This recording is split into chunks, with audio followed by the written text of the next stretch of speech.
Welcome to another live show, and today it's the next episode of Ask Mr. Truck because Mr.Truck is here. Awesome. And today is a very special episode because I have a surprise for you. Okay. And this is why we have balloons here as well. You gonna give me balloons? Yes, but we're gonna have a surprise Daily basis. You know what I mean? But again, you got to know some weights. You got to know what you're towing. And this question came from Scott, and he has a very specific questions, which is great. He's got a 39-foot long fifth wheel RV trailer, and maximum GVWR on the trailer is 16,000 pounds. Right. His tongue weight, or the hitch weight, is around 2,800 pounds. Okay. Here's the question.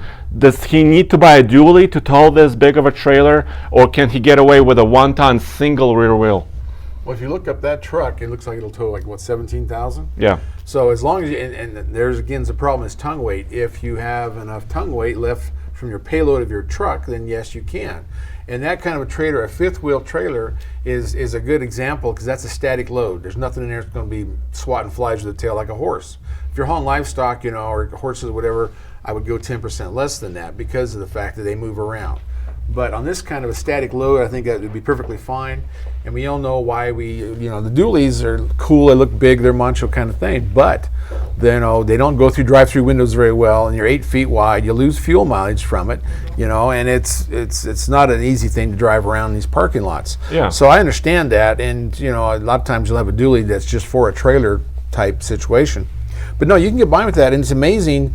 A long time ago, say 10, 15 years ago, a lot of the 3/4 tons and 1-ton single rear wheels were almost rated the same. Well, now they're not. They actually give you better capacity, and that's from a spring rating and things that they've done to those. So a single rear wheel 1-ton now is a pretty good option. They'll ride a little rougher than, say, a 3/4 ton. Yeah, wheel. when they're empty? Yeah, well, of course, so will a dually. Yeah. So, and the nice thing about a dually is you have extra tires, gives you extra braking, gives you a few other things for the big loads. But, and that's kind of where my limit used to be, was right around 16. That's where I would limit myself on a single rear wheel.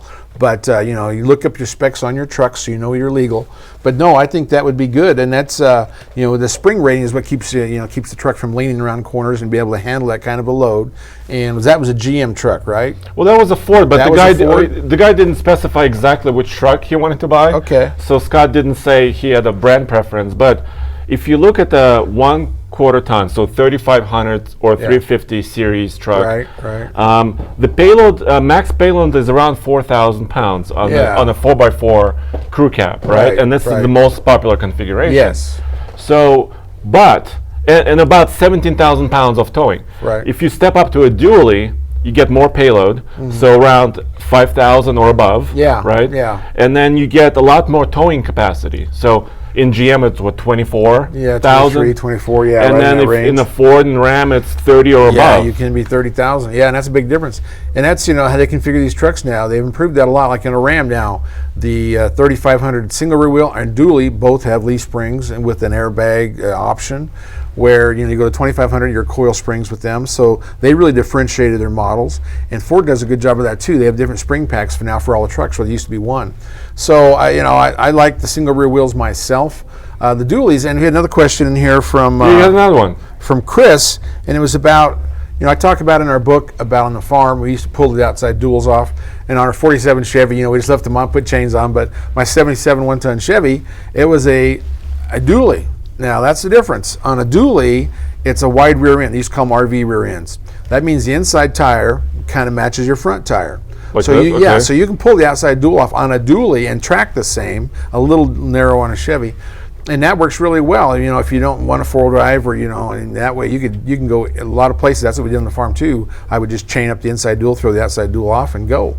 Now on a cab and chassis, it splits the track. That has to do with weight on the road and all that. So your front axle goes between the two duals as far as the track. So those you really can't just pull the dual off of a cab. Is that because of the frame differences? The frames are flat and they're narrow, and so the axle goes in a ways, but also they're spreading the weight out in 3 different tracks on the road.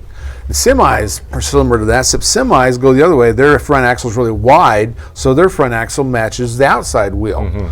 So, but But on trucks, so you can get by. We didn't have 4-wheel drives for a long time on the farm. We just pulled the outside dual on duals, chained them up, or used a single rear wheel. So that's kind of how that worked out. But so for this young fellow here, he's moving to, I think, to North Dakota, not North Dakota, Carolina.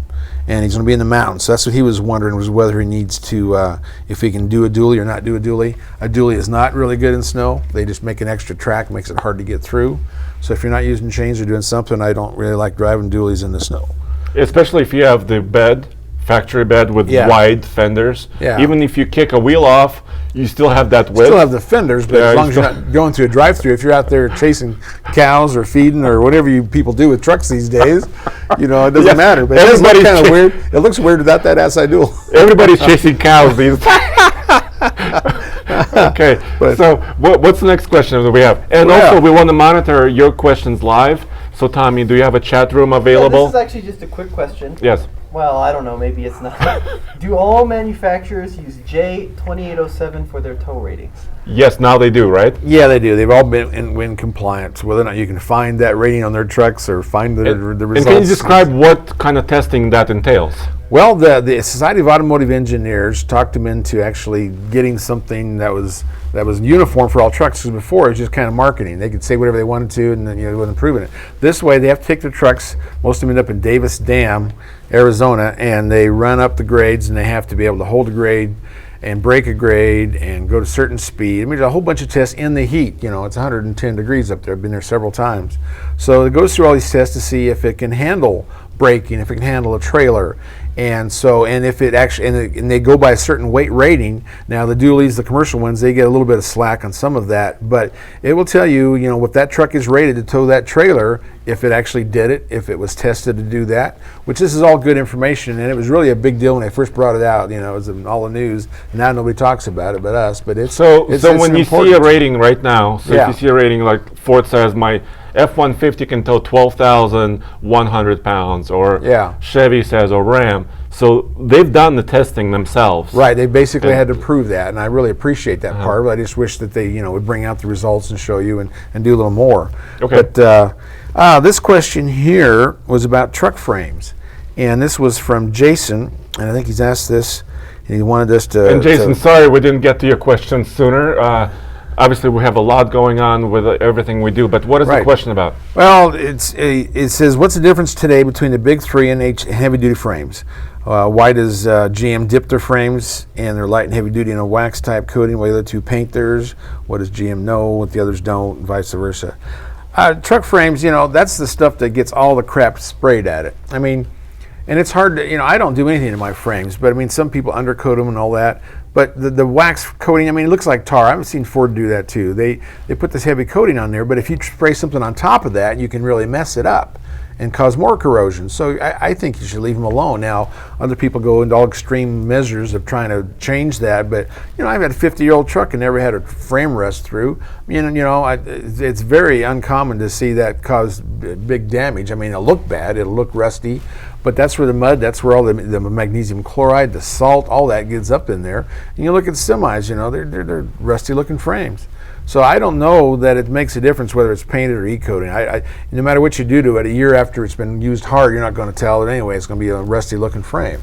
But I have a 2002 Chevy 2500, and I have surface rust all over my frame. Yeah. And it was used kind of as a farming, ranching truck, so a lot of rocks were kind of constantly kicked up, and but the frame, I mean, there's no like major rust on it. It's just some surface. Oh, hey, that's you and Nathan. Oh, yeah, up talking in the about mountains. Heavy towing. Look at that nice cold snow in the background. But I think every manufacturer pays a lot of attention to this because they want a stiff frame, right? And Ford Super Duty just redesigned their frame. The box frame, yeah. See, I'm a fan of C-channel like semis, but that's kind of how it is. The marketing points toward guys like it. And then, too, a nice box frame is a solid surface that they can test suspensions against. So they can dial in a shock absorber easier with a box frame than a C-channel frame. But, that's kind of where we're at. We're all boxed now. And, they can't, like, coat the inside of those frames. And most of them are mild steel. It's not like it's a galvanized frame. So, it's all different what your purpose is. And I think a lot of dealers want to sell you an undercoating thing, so they'll talk you into spraying underneath there. And I don't think that that's necessarily a good idea. And they spray very few things. They can't spray the Draxels or drivetrains or any of that. So, but yeah. Before we go on, there's one more thing. So during the live show, there's something called Super Chat on YouTube. And if you guys support us, you can actually sponsor the video or the chat. If you sponsor at $50 or more, we will actually give you guys or give you this button-up shirt, which is TFL Car and TFL Truck. Yes, I was going to wear mine today, and I just ran out of time. Well, I wore mine, but you still look good. Yeah. Hey guys, we interrupt this this live show for a very special announcement. Come on in, Charlotte. Hello. Oh, you gotta come closer. Come back here. Hold on a second. Holy cow. Just sit there. Just stay there. Don't move, Andre. What's going on here? Well, it's So the someone's balloons. birthday. Oh, Charlotte, thanks. Ken's Holy birthday. cow, it's So happy heavy. birthday, Ken. Well, thanks. These guys, my blue. Oh, Ken, awesome. how old Yes. are you? Are you 38? No, 48, no, man. I am so happy to be 60. I could quit work and smoke cigars and sit on top of a mountain. I'd be so Okay. happy. That's what I'm talking So about. the entire team got together and we got your little Well, thanks. TFL. Open birthday it. present. Do me to open it? Oh, look at that fancy wrap job here. Open it. Holy cow. Did you get this at JCPenney's or something? No. This goes I got it at beyond a truck that. stop, dude. Truck stop. Truck stop, so it's weenies. It's white weenies. Everybody should eat white weenies once. I got it at a truck stop. And, you know, Ooh, it's Twisted X. Ken has those special boots that he wears with the American flag. Yeah. I just felt that was not Yeah. quite, it's appropriate, but I think these are more appropriate to his. Give me, yeah, I'll Was take that- the paper. Okay, they're not like pink or something, are they? I love Twisted X. I love Twisted. What is Oh, that? look at Aw. this. Happy birthday. Oh, far out. Okay. So this is kind of Oh, they're cool. I didn't know they made Twisted X boots that color. now look at the front of them. Holy Very fresh. Very cow. front. Look at the front. All right. Hey, that's a picture of me. Yeah. huh? 10 years, that's me. So here, Wow, here we that go. is cool. So we felt this was appropriate to Ken's. Wow. Well, nature. thanks, guys. That's awesome. Still Yeah. cool. Yeah, So and it's when got we- the pull. These are, what's that called? Like a buckaroo, but these are made to stick your pants in. Look at that. Oh, the deep wow. vamp. Yeah, these are my kind of boots. Wow, what is this? Does this like Martian It's- snot? What is that? So you can do a vertical and then slam dunk. Oh, man, that's Actually, cool. Extra boost. Hey, this is good. That's what I need. I need a nice cook. These are great boots. I love Twisted X. Well, thanks, guys. But Nathan also. Man, This is on top of that. on top of that. That's from Nathan said that he needed to give you something special. Okay. Yeah. Don't throw it against the wall. Oh, okay. Is it Holy a grenade? Blinker juice. Blinker juice. In Russia, they call it Molotov cocktail. Oh, I see a lid on it. There's two things in there. Actually. So one's the All right. What in the world is that? Capone sweet cognac dipped hand rolled premium cigar. Yeah, Wow. that's what I'm talking about. Well, that's cool. you mentioned It's this, so now you're wearing the boots. And you Wearing got the boots? cigar, and then oh. Captain Morgan. Holy, that's we cool. don't skimp here. I've wanted so badly to become an alcoholic. This is my start. That's This is- your starter with the boots on. And the Yes. cigar. You don't have to Oh, buy that's anything cool. else. Wow. Like lubricate my socks with this and everything. Exactly. And maybe, Oh. It's aftershave too. and Ken, maybe Yeah. a truck nuts earring, and you're Yeah, all I set. do. I want a diamond stud earring there. And a tattoo. Never had a tattoo. I should get a tattoo. All right. Well, This is cool. We'll let you boys Awesome. yeah, we'll let you finish. Happy Well, birthday. thanks. Happy birthday. Well, thanks. Happy birthday, Ken. This is awesome. don't know Balloons how and we can boots. continue. And is this whiskey? Well, thanks. By the way, Thanks. we never drink and drive, so That's we're gonna, right. We're gonna put this down. Okay. I can't drink and Put drive. this down. Here's your. Okay. And back to our original story. Tommy, are there any comments or questions that we should address on the live show? Yeah, so we've got a lot of questions actually. The ride difference between an F250 single rear wheel and an F350 single rear wheel. How do they drive? Well, they do drive differently, and that's with Ford. This is a long history story. Back in '99, they put a block under all and jacked the back end up like they did for 17, and we'll talk about that later. And in 2000, that was '99. 2000, they figured out that wasn't always good for all the trailers and all the things they used them for, so they kept the single rear wheel 350 with the block, and the rest of them, they took the block out of the dually, they took the block out of the 250. And you can always tell a difference in how they ride. And if that's what they're doing, if your single rear wheel has an extra little lift on the back axle, that little block they put on the axle, it will ride rougher, and has to do with dynamics of the spring and angle and all that fancy stuff that scientists do. So yes, they will ride a little rougher, and and part of that too is that now, especially now, back then it wasn't the same. It was the same spring stack. Now they use different spring stacks. So you may have one extra leaf, you may have a few other things to it, and that changes how it rides. Now it'll ride fine loaded, but it will change how it rides a little rougher empty. That's how that works. Well, you have to give up something. I mean, you're getting more payload capacity. Sure, right? And that's so you're giving up a little bit of a ride. Yeah, that's the future of things. Is they keep trying to figure out how to make a heavy duty ride better, because they all ride decent when they're loaded, and they all ride a little rough when they're not. And they keep working on so many things in that area. Me personally, I like the idea of an air ride, complete air ride, like semis have. But someday they may go to that. By the way, I think Ford did a great job with the 2017 trucks. Yeah, with ride. Yeah. Also, the great truck, riding truck, is like a Ram Power Wagon. Right. I think because of the off-road suspension, it actually improves the empty ride. Yeah, and that is a single rate coil, so it is a softer spring on the back of that versus a regular 2500 in a Ram. Yeah, and Ford, they ride better and they're quieter, but the quietest truck on the road now. So it's neat how they keep improving things. I mean, competition makes life better. I'm so happy we have at least three of the big trucks in a heavy duty. But anything else? Yeah, this is actually kind of an interesting question. How do you guys measure tongue weight? Well, there's several ways. We have one actual scale on a hitch that we can do that'll actually tell you what it weighs, or you can do the roundabout at the scale. Where you go through once, you weigh the truck and the trailer, you go through once, weigh the truck, and you go through there and weigh the truck and trailer with the truck off of, that's payload, isn't it? Tongue weight is a similar situation, but that's what you got to do. You got to get separate weight on it. So what I've noticed, sorry to interrupt you, what I noticed, the Gen Y torsion hitch also has a scale, because when you put the weight on the hitch, it actually loads the torsion bar inside this torsion. They have a little scale hitch, on the side, and there's a little scale, so that'll tell you approximately, right? Yeah, those are nice tools, but you can do the circle at the scale and do the same kind of thing where you weigh the truck with the trailer off the load to see what that is, and that'll tell you your tongue weight too. And that's what we do for in the old days, and that's a cheap way to do it. But I mean, I like the new hitches. I like the new device. What WaySafe has is cool with a dial on it. But and it's good to know that. And that's very good information to have. You want to know your tongue weight. You want to know your axle weight. You want to know your gross combined weight rating, your truck weight rating, and to see if you're over on payload and tongue weight. So important numbers. Here's an interesting question. Where is our F-250 work truck iGauntlet? Yes, we're still. It's coming, right? Yeah, we started doing it. We had an issue with the truck. Yes. So we right now it's being fixed, and we're gonna get it again. Oh, we're gonna get it again. Well, I appreciate that. I mean, that's our plan. That's good. That's good. We did do a lot of videos with this truck. Yeah. The F-250 gas V8, including a little off-road adventure that Nathan had.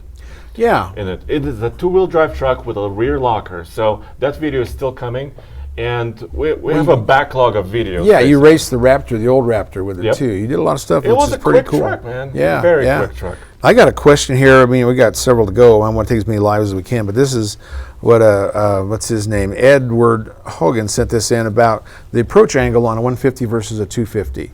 And he said, big difference on the 150 is much more, is a higher truck, even though it doesn't look like the nose is higher.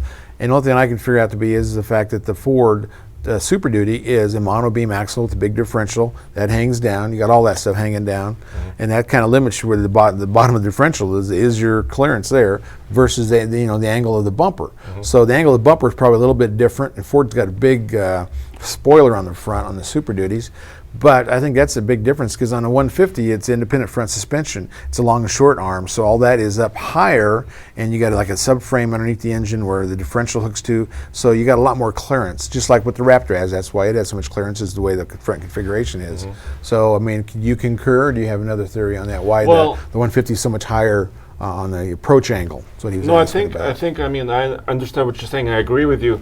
I have another example, which is the Nissan Titan, because you have the XD. Which has a heavier frame, and then you have the 1500, the half-ton Titan for 2017. And I put them side by side. We did a video off-road. And what's interesting is in the XD, you can tell the body of the XD sits a little higher because the frame is a little taller, Right. and the body of the XD sits a little higher. And but still, there are components hanging down, like an axle would be, or the differential, right, or the transfer case. So you have to just kind of get the specifications and see what the truck, specs are. But when I'm sitting in the Titan XD, I feel like I'm much taller. I have a commanding view of the road because the whole cab sits a little taller. Right. And these, they are getting taller. I just took the Ford F Super Duty F250 to Oklahoma, and man, I jumped up in that thing every day, and that thing is tall. But it has a step. It has a step. Yes, it was. It was a great truck. So do you have a last question, or do we have a last question coming in from the audience? Because I've got several of them here if you don't have a live Well, one. let's answer these because these were sent in. Sure. Mm-hmm. I'm for that. By the way, we're doing a lot more, off-road tests coming up in the summer because we have access to all the off-road trails. Okay, Mitchell really wants to know this question. Mercedes X-Class, what do you think?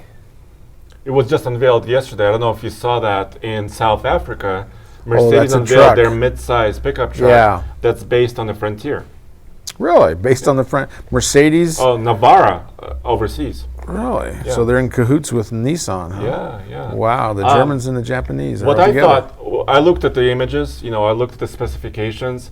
It looks interesting because I think Mercedes did a really good design, very smooth, luxurious interior, and you can get multiple grades. You can get like a base truck, you can get a fully loaded truck, but they did not say anything about it being for sale in the United States. Does that have the two axles on the back, or is that another one of their trucks? Oh, that's the G-Wagon six-wheel drive. That's the truck you want. I know, that's the truck I want. I couldn't afford the $200,000, but I heard that Mercedes is building a whole new plant in the U.S. Yes, big for plant. the vans Yeah. as well. Oh, they're not. The Sprinter. Sneak over there and see if they're going to be building trucks in there. Well, I hope so. I hope so. But this chassis that the X-Class is based on is basically a Nissan Frontier Navara chassis.